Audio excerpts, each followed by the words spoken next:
Lihat di bulan Desember CADEV kita ini menduduki peringkat tertinggi dibandingkan dengan September 2021. Anda lihat apakah memang ini adalah hasil kerja keras amunisi-amunisi Bank Indonesia yang selama ini sudah diluncurkan? Oke, baik. Eee, per hari ini baru saja keluar cadangan devisa kita memang ini tertinggi dari bulan September dan Oktober, 146,6 miliar US dollar. Kalau kita lihat memang amunisi-amunisi yang dilakukan oleh Bank Indonesia khususnya seperti DHE, SLBI dan lainnya, ini merupakan salah satu tools yang juga membentuk cadangan devisa seperti ini. Tapi perlu kita ingat bahwa kalau kita lihat by periode ya, cadangan, BI itu mencatat, kurang lebih ya, di tanggal 27 sampai 28 Desember itu, pasar keuangan Indonesia itu dengan melakukan beli neto kurang lebih, 4,28 triliun. Kalau kita lihat lagi, kita bedah lagi, ternyata yang melakukan pembelian itu banyak sekali dari, produk-produk SBN, kemudian SRBI dan juga, DHE. Jadi pada dasarnya kenaikan suku bunga ini memang masih banyak ditopang oleh, selain produk-produk yang dikeluarkan BI dan juga, pihak asing, banyak memberi instrumen-instrumen yang sudah dilakukan oleh Bank Indonesia. Baik, Ya. evaluasi dari Anda seperti apa? Karena kita tahu, era windfall ini Mhm, juga sudah berakhir mhm. dan kita baru di bulan pertama 2024. Menurut Anda sepanjang 2024 ini akan seperti apa ketahanan cadangan devisa kita? Kalau kita lihat cadangan devisa di 2024 ini harusnya cadangan devisa itu cukup baik ya untuk di 2024. Walaupun kita lihat ada, pemilu di situ, tapi secara cadangan devisa kita harusnya di 2024 itu lebih baik daripada 2023. Itu yang kita kita lihat dari sisi itu. Karena perekonomian Indonesia, walaupun di tahun lalu, kurang lebih 5%, kita optimis di 2024 ini pertumbuhan PDB kita bisa sampai 7% ya, dengan, tentunya dengan kedepannya ya kita lihat bahwa The Fed-nya sendiri sudah mengatakan bahwa di 2024 nanti, kurang lebih di Q2 ya, Q2 mereka akan, menurunkan tingkat suku bunga. Ini juga merupakan, sinyal positif ya untuk investor untuk kembali ke negara-negara berkembang dan, main di instrumen-instrumen yang sudah ada di Indonesia.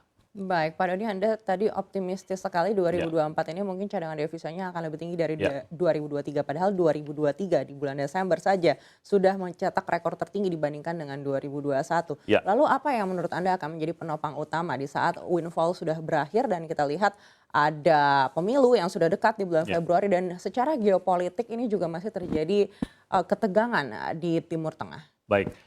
Kembali, 2023 BI akan melanjutkan dengan instrumen yang mereka sudah miliki.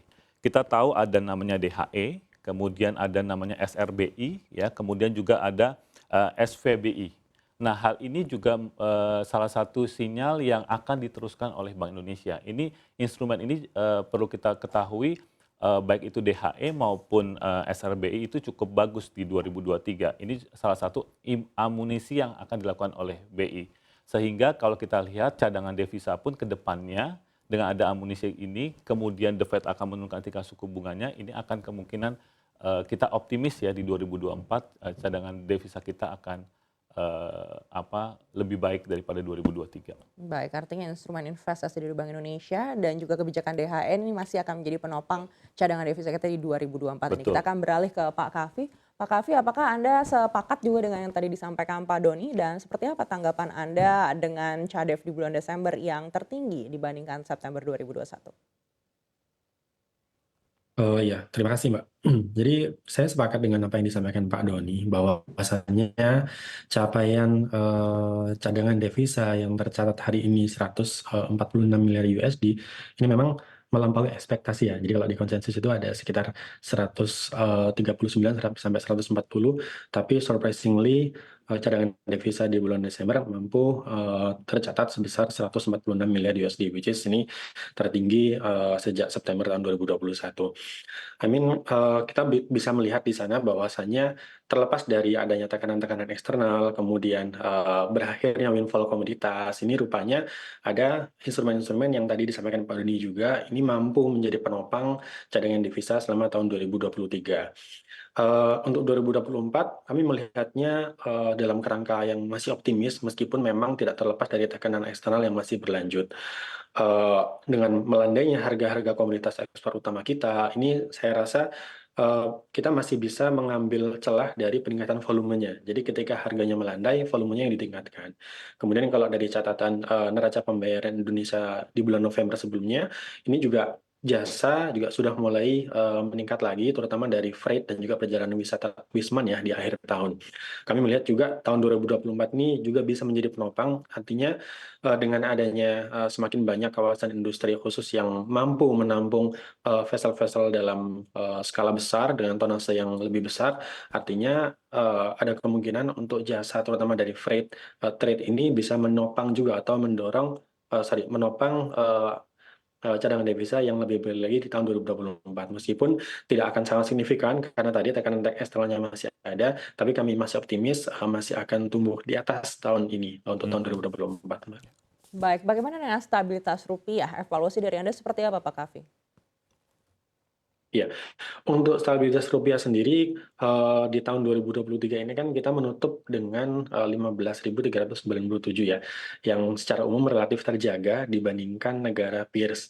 Dan secara year to date kita mencatatkan, depresiasi sebesar 0,76%. Ini masih sangat-sangat, kecil jika dibandingkan dengan depresiasi negara-negara peers kita di ASEAN seperti Thailand yang 3,31, kemudian, Malaysia yang 6,4, Jepang 8,2, dan juga China termasuk China yang 3,8 depresiasinya. Artinya Indonesia masih relatively, strong dan stabil untuk tahun 2023. Adapun untuk tahun 2024 kami melihatnya memang, tadi ketika windfall komoditas berakhir, kemudian tekanan eksternal dan geopolitik masih akan juga berdampak dan akan mendorong, peningkatan risiko di supply chain global, ini juga ada tekanan terhadap, nilai tukar rupiah di tahun 2024. Sehingga untuk tahun 2024 sendiri kami memperkirakan untuk rupiah berada di rentang 15.300 sampai dengan 15.513. Artinya range-nya masih cukup lebar dan masih akan terbuka kemungkinan untuk, penguatan di, mungkin semester kedua tahun 2024 ya. Baik, artinya apabila sesuai dengan harapan pasar secara global, kalau memang terjadi pemangkasan suku bunga acuan di second half 2024 ini juga sebenarnya tidak akan membawa rupiah sangat signifikan menguat. Iya, kami melihat bahwasannya terkait dengan, ekspektasi, cut rate ya, terutama dari The Fed ini beberapa kali disampaikan juga oleh, Jerome Powell bahwasanya, memang agak sedikit berbeda dengan harapan dari market yang mengharapkan untuk cut rate itu terjadi di akhir kuartal 1 bahkan atau early, kuartal kedua. Namun data-data ekonomi AS, kemudian intensi The Fed untuk, bring down the inflation to target 2%, kemudian adanya perkembangan geopolitik ini, kami melihat bahwasanya presence, The Fed untuk higher for longer ini masih akan berlanjut di, kuartal ketiga tahun 2024. Sehingga kemungkinan cut rate mungkin agak sedikit mundur dari ekspektasi awal, sehingga nantinya pasar akan lebih banyak didominasi oleh sentimen-sentimen domestik dan juga kinerja fundamental.